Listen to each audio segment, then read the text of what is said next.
Somalian জলদস্যুদের হাত থেকে মুক্ত হওয়া এমভি আব্দুল্লাহর নাবিকদের বাড়িতে চলছে খুশির জোয়ার।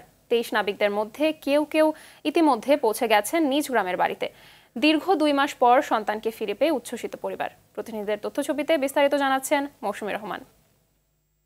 সানবিট সব দিবে সামাল। সানবিট ম্যাজিক প্রেস ডিশওয়াশিং এর মাথা ঘোরানো সলিউশন। অবশেষে সব উৎকণ্ঠা, উদ্বেগ আর অনিশ্চিত অপেক্ষার পালা শেষে সন্তানকে ফিরে পেয়েছে মা। নতুনভাবে যেন প্রাণ ফিরে পেয়েছে পরিবারগুলো।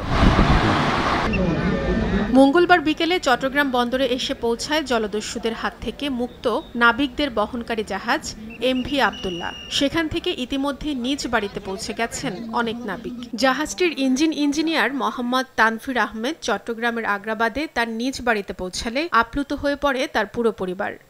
সবাই দেশবাসী সব মোটামুটি অনেকে দোয়া করছে, প্রচুর আপনারা হেল্প করছেন।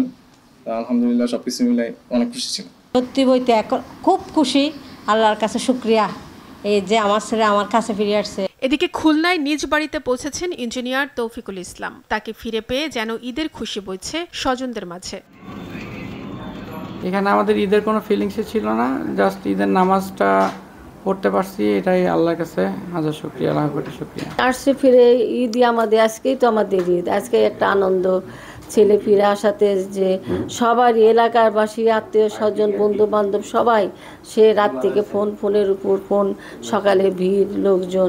অন্যদিকে ইঞ্জিনিয়ার ক্যাডেট আইয়ুব খানের বাড়ি লক্ষ্মীপুরে চলছে উৎসবের আমেজ। দীর্ঘদিন পর ছেলেকে ফিরে পেয়ে উচ্ছ্বসিত তার পরিবার। তাকে দেখতে ভিড় করছেন আত্মীয় স্বজন ও প্রতিবেশীরা। আল্লাহর দরবারে শুকরিয়া করছি, আল্লাহ আপনি যদি সহি সালামতে আনি আমার বাবারে, সুস্থ বাবা নিয়ে আমার কাছে পৌঁছান, আমি এটাই আপনার কাছে শুকর। আর কি কই, আমার আল্লাহ আমার বাবা নিয়ে আমাকে কাটিয়ে পৌঁছাইছে। গত ১২ মার্চ ভারত মহাসাগর থেকে KSRM গ্রুপের এমভি আব্দুল্লাহ জাহাজটি ছিনতাই করে সোমালিয়ার দস্যুরা। পরবর্তীতে মুক্তিপণ দিয়ে ৩৩ দিনের মাথায় ১৩ এপ্রিল রাতে জাহাজটি সহ নাবিকদের মুক্ত করা হয়।